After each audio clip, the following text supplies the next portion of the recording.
이름으로 말씀 앞에 나아가겠습니다. 하나님, 나를 사랑하신다.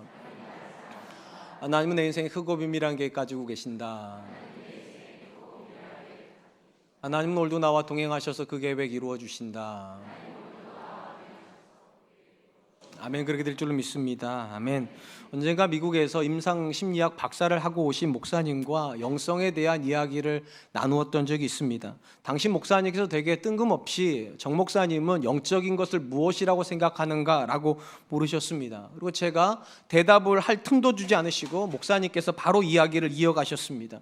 과거 본인이 미국에서 유학할 때만 해도 그 당시 사람들이 영적이라고 생각됐던 모든 것들은 다 형이상학적 개념이었다는 것입니다. 다른 사람들이 보지 못하는 세계를 보고 듣지 못하는 소리를 들으며 다른 사람들이 도무지 깨닫지 못하는 걸 깨닫는 깊은 통찰력을 가질 때 일반적으로 사람들이 영적이라고 그렇게 해석을 했다는 것입니다. 그런데 최근에 미국 사회 안에서 이 영적이라고 하는 말에 대한 급진적인 변화가 일어나기 시작했다라고 말씀을 하셨습니다. 이제는 더 이상 영적인 것을 형이상학적인 특별한 사람들에게만 해당되는 그런 영역으로 생각하는 것이 아니라 삶의 영역으로 이해를 하기 시작했다는 것입니다. 영적인 사람은 우리와 같은 시간에 같은 공간에 있으며 같은 것을 보고 느끼지만 다르게 해석을 하고 더 깊은 인격적 성숙을 이루고 더 관계적이며 다른 이들에게 하나님의 선하심을 그의 인격을 통해서 보여주는 사람을 이제는 영적인 사람이라고 그렇게 이해를 한다는 것입니다. 제가 이 이야기를 듣고서 굉장히 감동을 받았습니다. 그리고 집에 와서 곰곰이 생각해 보았습니다. 과연 성경은 우리에게 무엇을 영적이라고 말하는 것일까?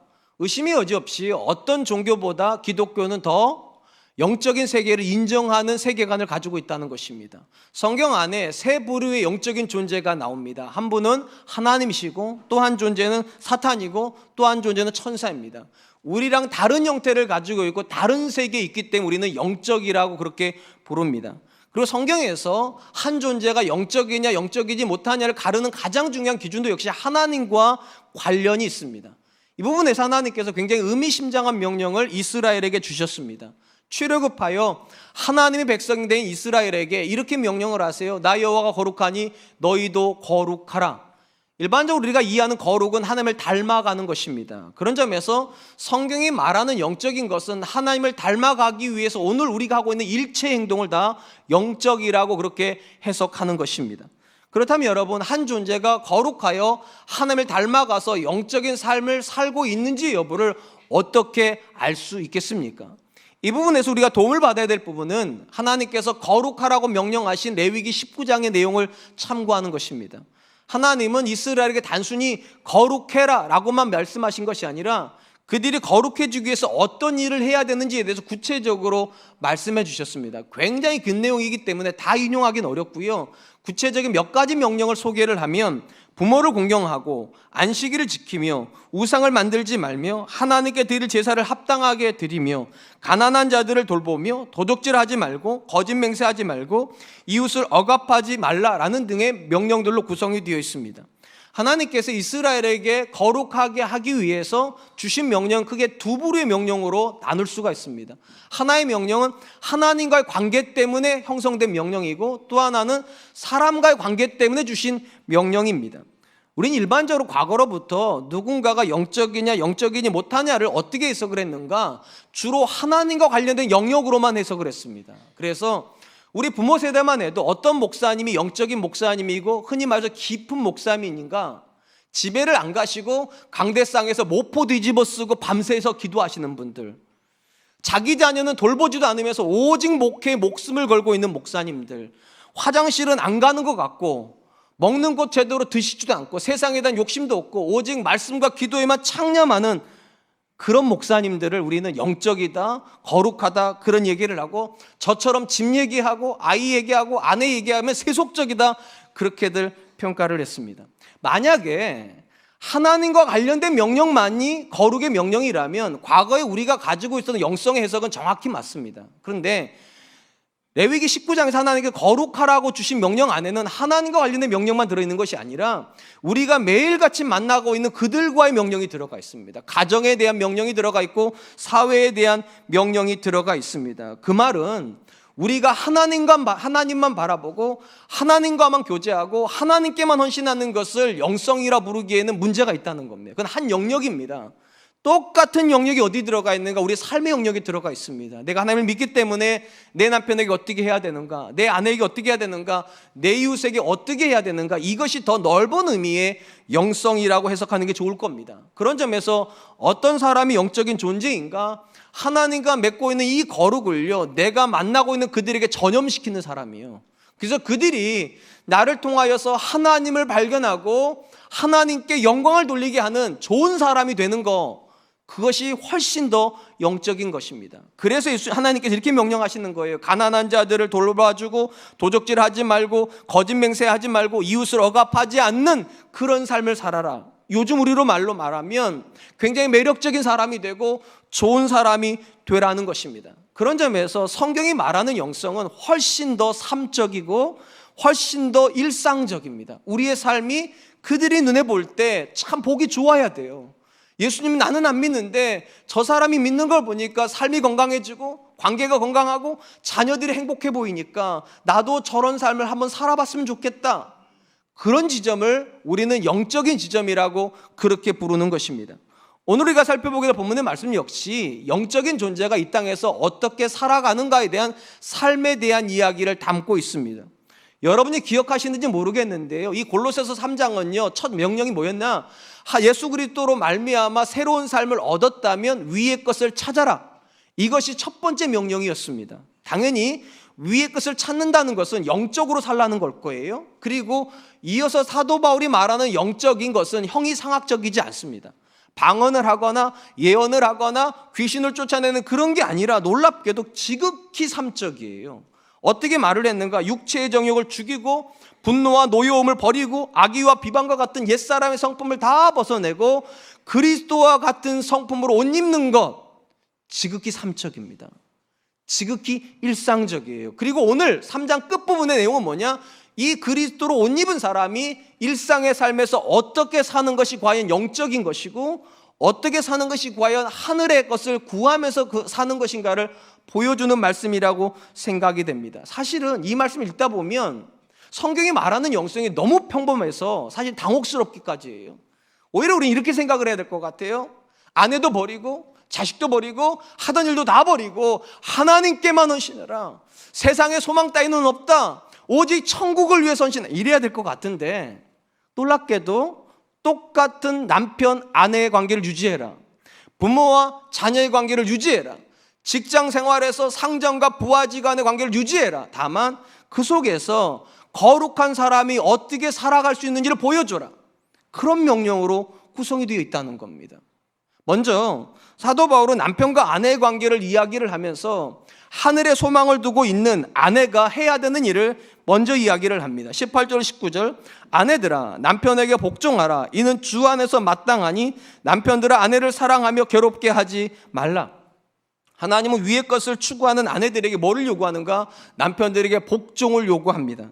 일반적으로 교회 바깥에 있는 여성분들도 이 복종의 단어를 굉장히 싫어하지만 교회를 다니시는 분들도 굉장히 싫어합니다. 왜냐하면 이 복종이란 단어가 부정적인 이미지가 있기 때문입니다.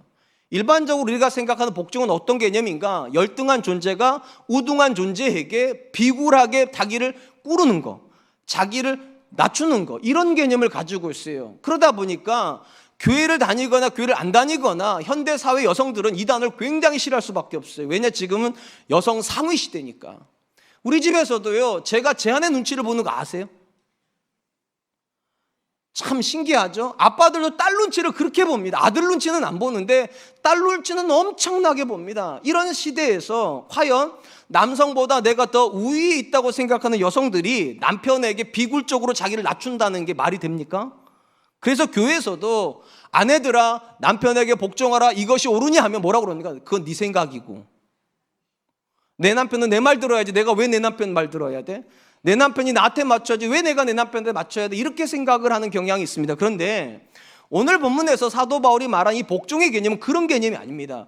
우등과 열등을 나눠서 열등한 존재가 우등한 존재에게 비굴하게 자기를 낮추는 그런 복종이 아니라 오히려 이 복종은 신앙적 행위입니다. 하나님의 뜻을 이루기 위해서 자기를 겸손하게 낮추는 것, 겸손의 행위입니다. 제가 이렇게 말씀드리는가 하면 신약 성경에서 복종의 출발점이 누구인가? 예수님이시기 때문입니다. 예수님이 복종을 하셨기 때문에 그걸 근거로 하여서 아내들에게 복종하라고 말하는 겁니다. 성경이 이렇게 기록을 해요. 고린도전서 15장 28절 말씀, 만물을 그에게 복종하게 하실 때에는 아들 자신도 그때의 만물을 자기에게 복종하게 하신 이에게 복종하게 되리니 이는 하나님이 만유의 주로서 만유 안에 계시려 하심이라.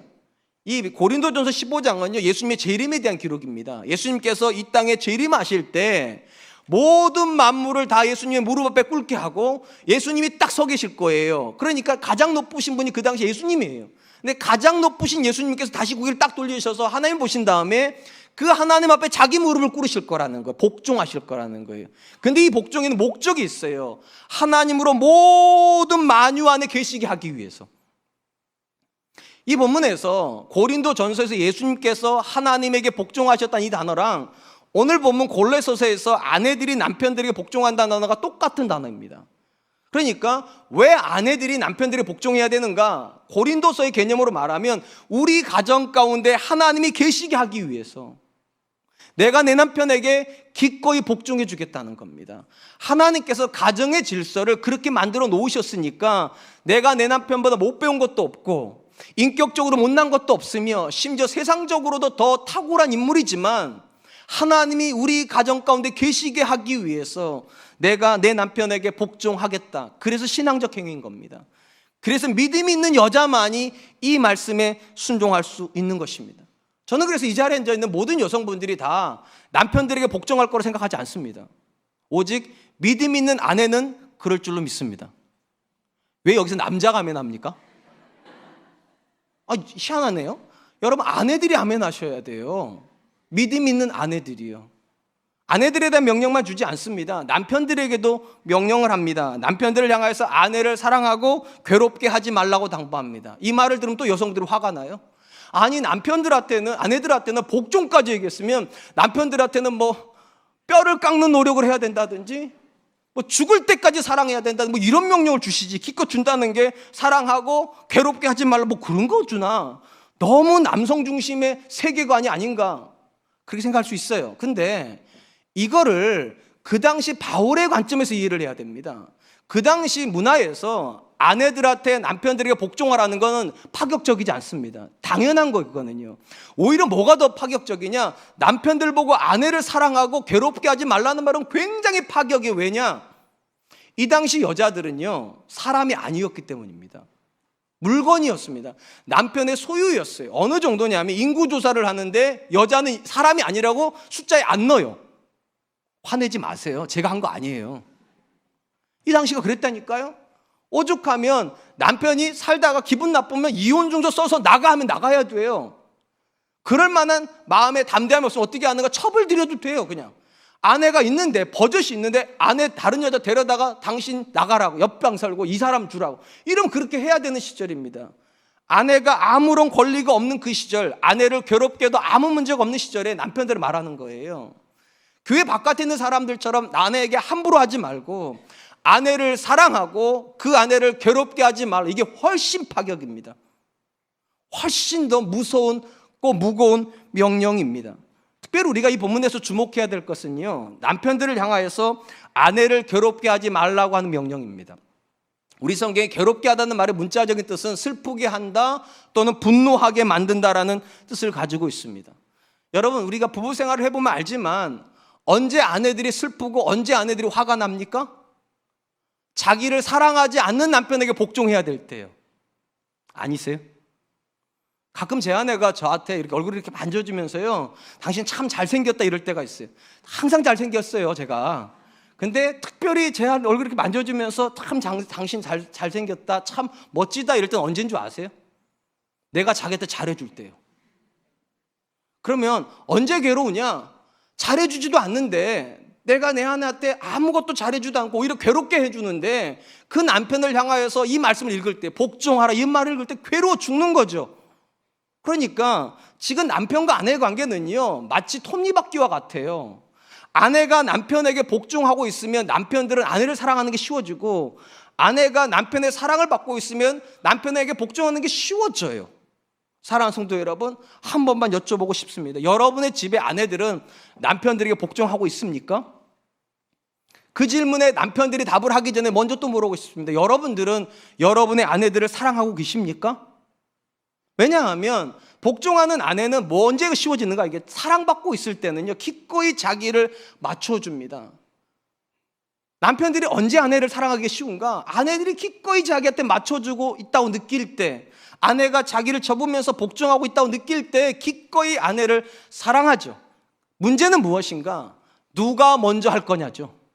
아내들이 이렇게 말합니다. 남편들, 당신이 나를 사랑하면 내가 그까짓 거 못 해주겠냐고. 얼마든지 당신한테 맞춰준다고. 또 남편들이 말을 합니다. 성경에 아내한테 먼저 명령하지 않았냐고. 당신이 복종을 해야 내가 보고서 사랑할 만하면 사랑하고, 이런 거죠. 그러면 이제 진짜 난제가 이거죠. 누가 먼저 해야 됩니까? 남편이 먼저 할까요? 아내가 먼저 할까요? 일반 사회에다가 물어보면 누가 먼저 하라고 그럴 것 같습니까? 돈 못 벌어오는 사람이요. 사회 경제 논리는 그래요. 돈을 못 벌어오면 집에서 남편한테 맞춰야지. 당연한 거 아님, 사회가 그러나 제가 그런 거 아니에요? 그러면 교회 와가지고 여러분들에게 묻습니다. 여러분, 교회에서는 누가 먼저 해야 됩니까? 돈 안 벌어오는 분들이요? 성경의 논리는 간단해요. 믿음의 논리입니다. 쉽게 말하면 믿음이 강한 사람이 먼저 하는 겁니다. 남편과 관계에서 아내가 자기 믿음이 더 견고하다 싶으면 먼저 복종해 주는 거예요. 남편과 관계에서 남편이 더 믿음이 더 좋다 싶으면 아내한테 먼저 사랑하는 거. 왜냐? 성경의 원리는 강한 자가 약한 자를 돌보는 거예요. 또 이런 질문 한 분이 계실 거예요. 우리 집은 비등비등한데? 남편의 믿음도 괜찮고 나의 믿음도 괜찮고, 그럼 누가 먼저 해요, 목사님? 제가 그러면 성경의 원리를 말씀드릴게요. 둘 다 믿음이 있으시다고 하셨으니까. 성경에서는 같은 믿음이 조건이라면 남자가 해야 됩니다. 왜냐하면 창세기에서 아내는 어떻게 나왔는가? 남편의 뼈가 부러짐으로 나왔습니다.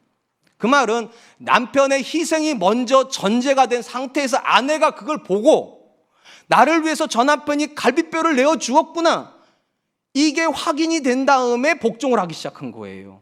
그런 점에서 성경의 원리는 너무 간단합니다. 뭐가 영적인 겁니까? 남편들이 아내를 위해서 희생한다는 기본 전제하에서 아내들이 남편에게 복종을 하고, 복종하는 그 아내를 당연하게 여기는 것이 아니라 사랑해 주는 것, 그것이 영적인 겁니다. 오늘 좀 영적인 거 하지 않으시겠습니까? 우리 남편분들이 집에 가서 좀 청소도 좀 해주시고, 아내를 데리고 나가서 커피숍 좀 데려가시고, 이거 영적인 활동에 제가 자주 말씀드렸잖아요. 노는 거 아니에요. 남의 여자 데리고, 죄송해요 이렇게 말하면, 노는 거예요. 그거는요, 남의 남자랑 노는 거, 그거 노는 거예요. 나쁘게 말하면 바람 피운 거예요. 근데 내 남편 데리고 내 아내 데리고 하는 것은 영적인 활동이에요. 하나님이 주시는 관계를 풍성하게 하는 거니까. 그러므로 여러분, 내 남편한테 잘하는 게 영적인 겁니다. 아멘 좀 하세요. 내 아내한테 잘하는 게 영적인 겁니다. 아멘. 그러므로 아내들이요, 남편에게 복종하십시오. 남편들이요, 아내를 사랑하시고 괴롭게 하지 마십시오. 이것이 영적인 삶을 사는 것입니다. 두 번째로, 위의 것을 구하는 성도가 이 땅에서 살아가야 되는 삶의 영역이 있다면 그건 부모와 자녀의 관계입니다. 먼저 자녀들에게 이렇게 명령합니다. 20절 21절. 자녀들아, 모든 일에 부모에게 순종하라. 이는 주 안에서 기쁘게 하는 것이니라. 아비들아, 너희 자녀를 노엽게 하지 말지니 낙심할까 함이니라. 자녀들을 향해서 명령을 하면서 뭐라고 말하는가? 부모의 말에 순종해라, 이렇게 명령했습니다. 우리 성경에 순종한다는 말의 문자적인 뜻은 아래에서 듣는다는 겁니다. 쉽게 말하면 부모가 있으면 부모의 무릎 아래에서 듣는 거죠. 우리 동양적 개념으로 하면 무릎 꿇고 듣는 겁니다. 여기서 파생된 단어가 경청한다는 말입니다. 그러니까 자녀가 순종한다는 것은 대충 순종하는 게 아닙니다. 부모가 하는 말을 잘 새겨 듣고 그 부모가 원하는 걸 완전하게 이루어내는 상태예요. 우리 한국말에도 그런 말이 있다니까요. 우리 자녀들이 말 잘 듣는다고. 그 말이 뭐 하는 겁니까? 잘 경청해서 부모가 말하는 대로 했다는 거잖아요. 이 본문에서 말하는 게 바로 그런 개념입니다.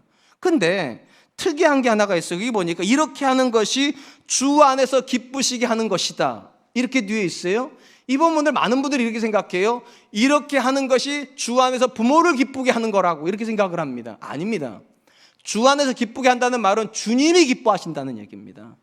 자녀가 부모의 말을 잘 새겨듣고 그 말씀대로 순종하는 모습을 하나님이 보시고 기뻐하신다고.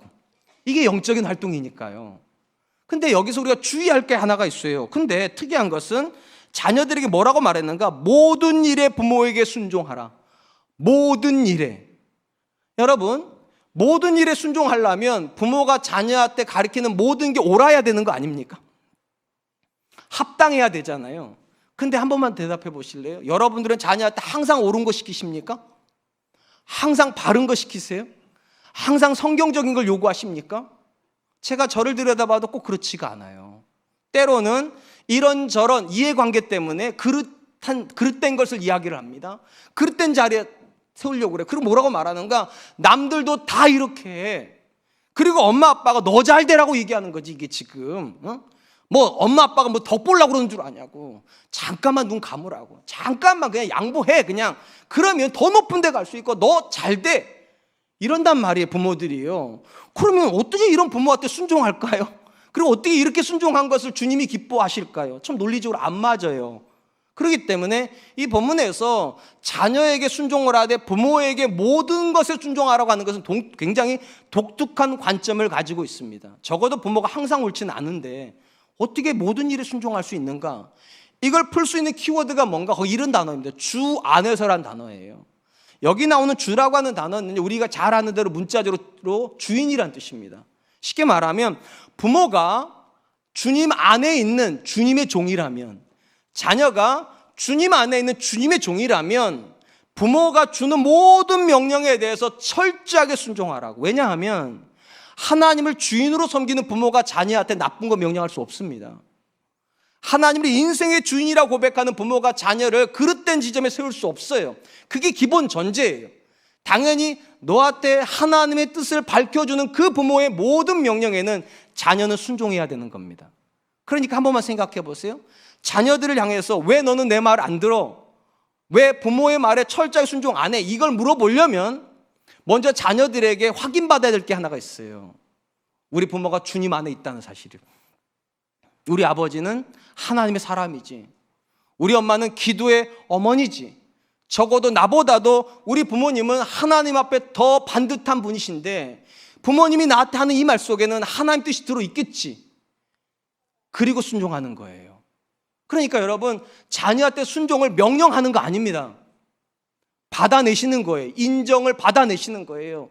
자녀가 부모를 향하여서 내 엄마는, 내 아버지는 나보다 훨씬 경건하신 분이신데 내가 마땅히 내 부모에게 순종해야지. 우리 가정 안에 그런 자녀들 나왔으면 좋겠습니다. 그리고 그런 부모님들 되셨으면 좋겠습니다. 그리고 그 다음에 아버지들을 향해서, 특별히 자녀를 향해서 이런 명령을 합니다. 자녀를 노엽게 하지 말라고. 왜냐하면 자녀가 낙심할까 두렵다고. 여기서 노엽게 한다는 말은요, 부당한 대우를 받아서 자녀가 화가 나는 거죠. 여러분들도 어린 시절에 부모로부터 부당한 대우 받으신 적 있으시죠? 안 받으셨습니까? 그럼 탁월한 가정에 잘하셨네요. 보통의 경우는 다 부모로부터 이런저런 부당한 대우를 받으면 자녀는 안에서 분노가 쌓이죠. 그리고 속으로 이러는 거죠. 아빠도 그렇게 안 하면서, 엄마도 그렇게 안 하면서 나한테만 그렇게 하라고 그런다고. 이게 이제 노여하는 상태입니다. 근데 그 다음에 이해가 안 돼요. 노여하는 자녀가 어떻게 한다고요? 낙심할까 두렵다고. 이게 왜 어렵냐면 우리 가정의 문화는 이렇게 흘러가지 않기 때문입니다. 여러분의 가정을 한 번만 들여다보세요. 저희 가정도 마찬가지입니다. 제가 우리 자녀한테 그들의 기준에서 노엽게 만들 때가 있겠죠. 항상 관계가 좋지는 않지 않겠습니까? 저랑 우리 아이도 굉장히 많이 부딪혔으니까 그 아이가 노여해요. 그 다음 노여한 다음에 이 아이가 낙심을 하던가요? 우리 아버지는 참 훌륭하신데 내가 못나서 이렇게 되는 거야. 내가 조금만 잘났으면 우리 아버지가 저렇게 안 했을 텐데 내가 못난 거야. 내가 잘못, 이러죠. 여러분 집에서는 다. 우리 집에 있는 두 아들은 안 그러던데요. 아빠 그때는 이렇게 얘기하셨잖아요. 다른 집은 그렇게 안 해요. 아빠 왜 아빠만 나한테 이러시냐, 이렇게 하던데요. 무슨 말인가? 부모가 자녀를 분노케 만들면 이 자녀는 분노를 가지고 낙심하는 것이 아니라 뭐 합니까? 대들어요. 이게 일반적인 거예요. 현대적인 관점에서 자녀들은 낙심하고 끝내는 것이 아니라 반항을 합니다. 적극적인 반항이 있고 소극적인 반항이 있죠. 소극적인 반항이 뭡니까? 집에 문 닫고 말 안 하는 거죠. 적극적인 반응은 무엇입니까? 부모하고 한따까리 뜨는 거죠. 이렇게 말 죄송해요. 막 같이 싸우는 거예요. 그리고 심지어 집을 나가버려요. 그러니까 우리 문화를 가지고 이 본문을 읽으면 이해가 안 되는 거예요. 아니, 자녀가 분노했는데 왜 낙심할까? 우리 집에 있는 자녀들은 분노하면 반항하던데. 그러니까 이 본문을 이해하려면 우리 가정의 눈으로 보면 안 되겠죠. 유대 가정의 눈으로 봐야 됩니다. 앞에 제가 말씀드렸듯이 유대 가정에서 엄마는 사람 아닙니다. 그냥 아빠의 소유물이에요. 자녀도 역시 사람 아닙니다. 아빠의 소유물입니다. 성인이 돼야 비로소 사람이 되는 거예요. 그러니까 그 어간에는 자녀는 아빠의 소유물이에요. 아빠 마음대로 할 수 있어요. 아버지가 노예로도 팔 수 있어요, 심지어는요. 그리고 더 무서운 게 뭔가 아버지가 축복권을 가지고 있습니다. 자녀에게 축복을 하는데 이 축복이라는 게 우리가 생각하는 게 그렇게 근사한 그림이 아니에요. 아버지가 기도해주는 여부에 따라서 인생이 결정돼 버려요. 야곱에게 장자권을 주면 차자인데도 장자예요. 에서에게 차자권을 주면 장자인데도 차자가 돼버려요. 이건 아버지가 결정하는 거예요. 한번 이런 상황에 생각해 들어보세요. 자, 아버지가 모든 걸 소유하고 있고 모든 것을 가지고 있는데 그 아버지가 자녀를 향해서 분노를 해요. 자녀가 화가 났어요. 처음에는 아버지에게 화가 나는데 그 다음에 왜 낙심이 되는가? 시간이 흘러갈수록 절망스러워지는 거예요. 하나님이 내 아버지를 통해서 내 인생을 결정하시는 분인데 내 아버지가 나한테 너 끝났다고 말하면 끝난 거예요. 인생이 끝난 거예요. 그러니까 절망하고 낙심해 버리는 거예요. 우리 자녀들이 왜 반항을 하는가? 아빠 없어도 살만하니까 지들은 생각해. 부모가 안 도와줘도 내가 얼마든지 잘할 수 있다 생각을 하면 반항을 하는 겁니다. 근데 내 아버지가 없으면 하나님의 복은 어떻게 오나? 내 아버지가 없으면 하나님의 은혜를 내가 어떻게 받나? 이 생각이 있으면 부모하고 트러블을 겪는 게 낙심으로 가는 것입니다. 왜 부모를 향해서 하나님께서 자녀를 향해서 분노케 하지 말고 왜 낙심하지 말게 말하는가? 여러분, 적어도 하나님께서 저와 여러분들에게 믿음을 주시고 믿음의 가정에 자녀를 보내셨다는 말은 절대적으로 우리 입술에서 그 자녀를 향한 절망의 말이 나가기를 원하기 때문이겠습니까? 아니죠. 심지어 절망하고 있는 자녀가 아빠를 만나고 나면 소망이 생겨야죠. 낙심했던 자녀가 어머니 앞에서 말을 듣고 나면 다시 인생을 살아야 될 활력을 얻어야 되죠. 그게 복음 아닙니까? 뭐가 영적인 겁니까? 부모의 말을 통해서 자녀가 소망을 얻는 거예요. 낙심을 얻는 게 아니라, 좌절을 경험하는 것이 아니라 다시 일어나야 힘을 얻게 되는, 그게 영적인 거예요. 저는 늘 그런 생각을 했습니다. 아버지라고 하는 존재가 어떤 존재인가? 자녀를 향한 세상으로 열려있는 창이라고. 자녀들은 아빠를 통해서 세상을 보는 거니까 그 아버지가 매일같이 그 땅을 깨끗이 닦아줘요. 낙심하지 마. 하나님이 널 사랑하셔. 네 인생에 선한 계획을 가지고 계시고 반드시 하나님이 네 길을 인도하실 거야. 매일같이 그렇게 닦아주면 그 자녀는 세상을 향해서 밝은 생각을 합니다. 근데 매일같이 어두운 흑빛으로 창을 만드는 분이 계세요. 내가 꼴랑 너 같은 자식 키우려고 이렇게 수고한 줄 아냐고. 내가 너한테 지금까지 뿌린 돈이 얼마인 줄 아냐고. 내가 정말 미쳤다 미쳤어. 죄송해요. 저도 우리 아이한테 그런 말 한 적 있으니까. 그럼 그 자녀는요 소망을 못 가져요. 내 아버지도 내가 만족시키지 못하는데 내 직장 상사 어떻게 만족시켜요? 이 조그만 세상에서도 내가 절망을 하는데 그 넓은 바다 같은 세상에서는 어떻게 항해를 하겠어? 인생의 항해를요. 그래서 말하는 거예요. 아비들아, 자녀를 노엽게 하지 말으라고. 그 자녀가 낙심해서 살아갈 힘을 잃을까 두렵다고. 뭐가 영적인 겁니까? 여러분 입술에서 자녀가 소망을 발견하는 겁니다. 사랑하는 성도 여러분, 지금 제가 유대인들의 가정 이야기를 했는데요, 우리 가정들이랑 많이 다르죠. 유대인들의 가정에서 가장 중요한 게 무엇입니까? 영적인 권위입니다. 부모가 주님 안에 있다라고 하는 이 영적인 권위가 자녀에게 인정이 되면 자녀는 그 부모에게 모든 말에 순종합니다. 모든 말을 듣습니다. 그리고 절대적으로 부모를 향하여서 두려운 마음을 가져. 왜냐? 내 부모가 나를 축복해 주지 않으면 나는 하나님께 축복 못 받는데. 언제부턴가 우리 가정 안에 이 부모의 권위가 없습니다. 왜냐하면 모든 권위를 물질이랑 묶어놨기 때문입니다. 그러다 보니까 아버지가 돈을 벌어오는 동안에는 자녀들이 말을 듣습니다. 그러다가 자녀들이 부모보다 더 돈을 버는 시절이 옵니다. 그럼 그때부터 말 안 들어요. 경제 논리로 움직이니까. 근데 유대인의 가정은 경제 논리가 아닙니다. 믿음의 논리예요. 하나님이 내 앞에 이 부모를 두셨다고, 그리고 이 부모를 통하여서 복이 흘러온다고, 그리고 이 부모는 내가 볼 때 영적인 분이시라고. 그러니까 나이가 젊던 어리던 나이가 많아지던 부모는 계속 부모예요. 그리고 그 권위 앞에 날마다 머리를 숙이는 거예요. 어떤 가정이 영적인 가정입니까? 저는 이렇게 생각합니다. 자녀들이 부모의 신앙을 인정하는 것이요, 우리 아빠는 영적인 아버지라고, 우리 엄마는 영적인 어머니라고, 당연히 그 부모 안에 하나님의 축복이 있다. 저는 우리 사랑과 은혜교회 가정들이 그 복을 자녀들이 받아 누릴 수 있기를 주님의 이름으로 축원드리겠습니다. 마지막으로 위의 것을 구하는 사람들이 보여주어야 되는 영성의 모습은 주인과 종의 관계로도 설명이 됩니다. 이걸 오늘 관점으로 말하면 직장 상사, 부하 직원의 관계라고 이해하시게 하시면 좋겠어요. 먼저 종들에 대해서 이렇게 말을 합니다. 22절 25절입니다. 종들아, 모든 일에 육신의 상전들에게 순종하되 사람을 기쁘게 하는 자와 같이 눈가림만 하지 말고 오직 주를 두려워하여 성실한 마음으로 하라. 무슨 일을 하든지 마음을 다하여 주께 하듯 하고 사람에게 하듯 하지 말라. 이는 기업의 상을 주께 받을 줄 아나니 너희는 주 그리스도를 섬기느니라. 불의를 행하는 자는 불의의 보응을 받으리니 주는 사람을 외모로 취하심이 없느니라. 사도 바울은 그 당시 가장 낮은 위치에 있는 종들에게 뭐라고 말하는가? 너의 육신의 상전에게 순종하되 주께 하듯 순종해라.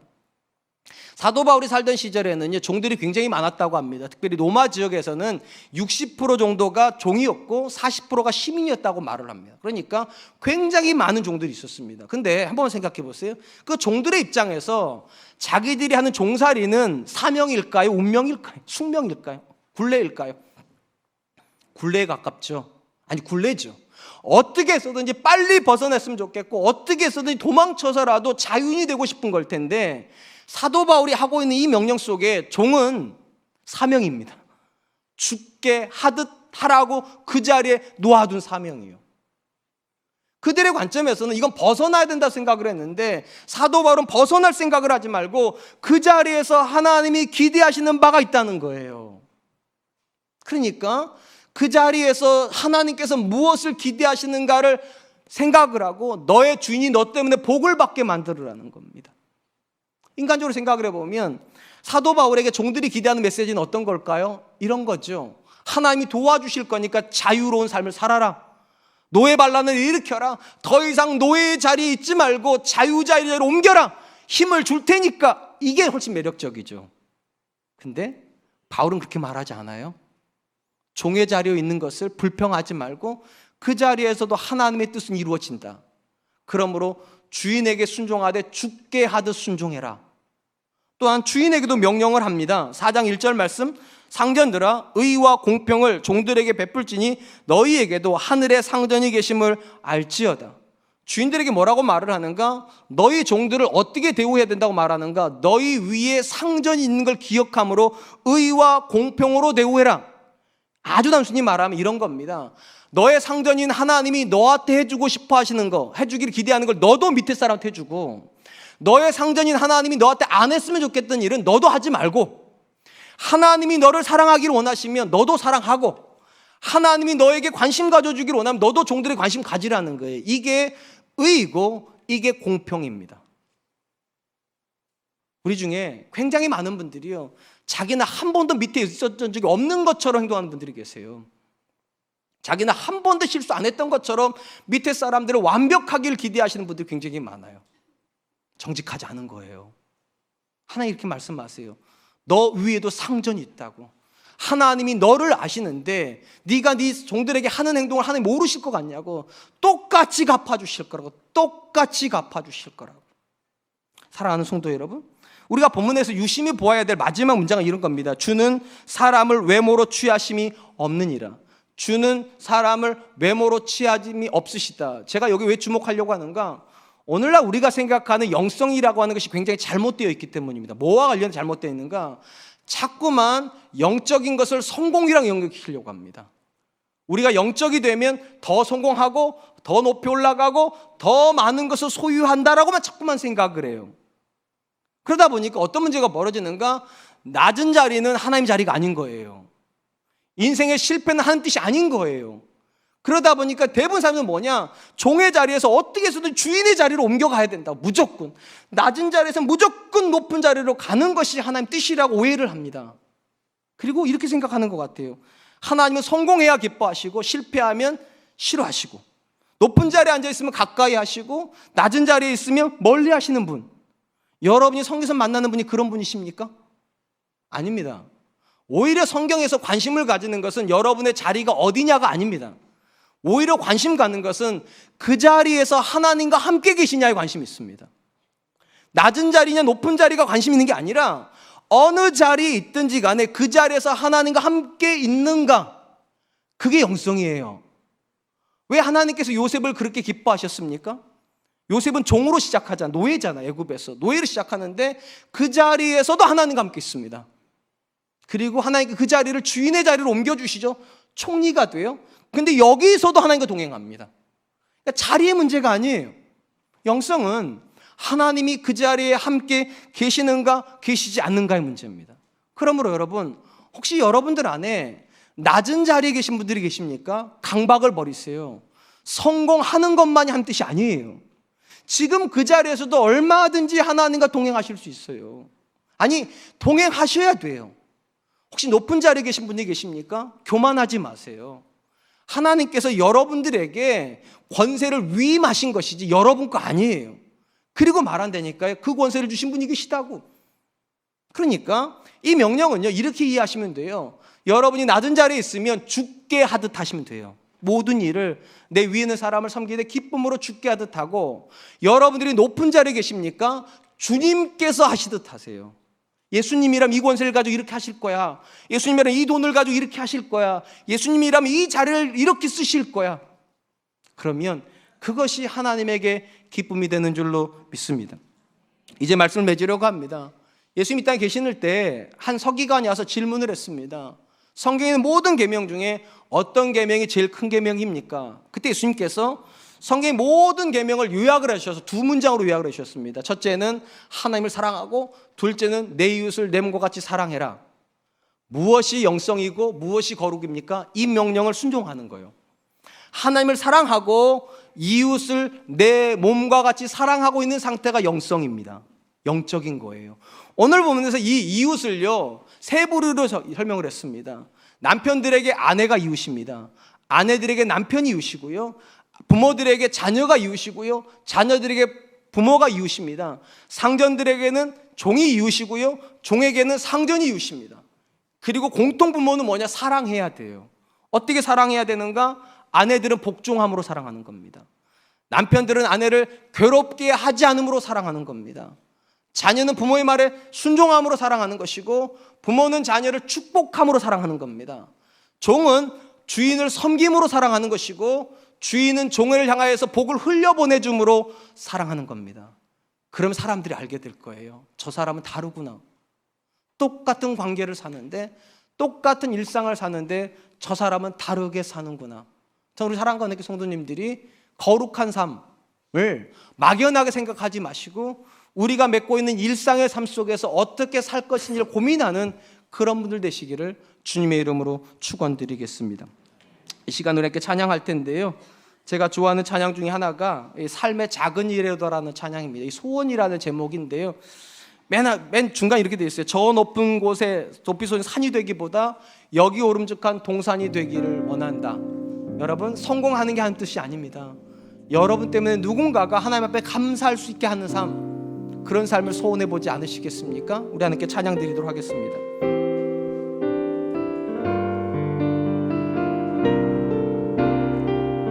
삶의 작은 일에도, 삶의 작은 일에도 그 마음을 알기 원하네. 그 길, 그 좁은 길로 가기 원해. 나의 작음을 알고 그분의 크심을 알며 소망, 그 깊은 길로 가기 원하네. 저 높이 솟은 산이 되기보다, 저 높이 솟은 산이 되기보다 여기 오름직한 여기 오른직한 동산이 되길 내 가는 길만 비추기보다는 누군가의 길을 비춰준다며 내가 노래하듯이 또 내가 얘기하듯이 살기 난 그렇게 죽기 원하네 삶의 한 절이라도 그분을 닮기 원하네 살아 그 높은 길로 가기 원하네 그 좁은 길로 가기 원하네 그 좁은 길로 가기 원하네 그 깊은 길로 가기 원하네 그 깊은 길로 가기 원하네 기도하겠습니다.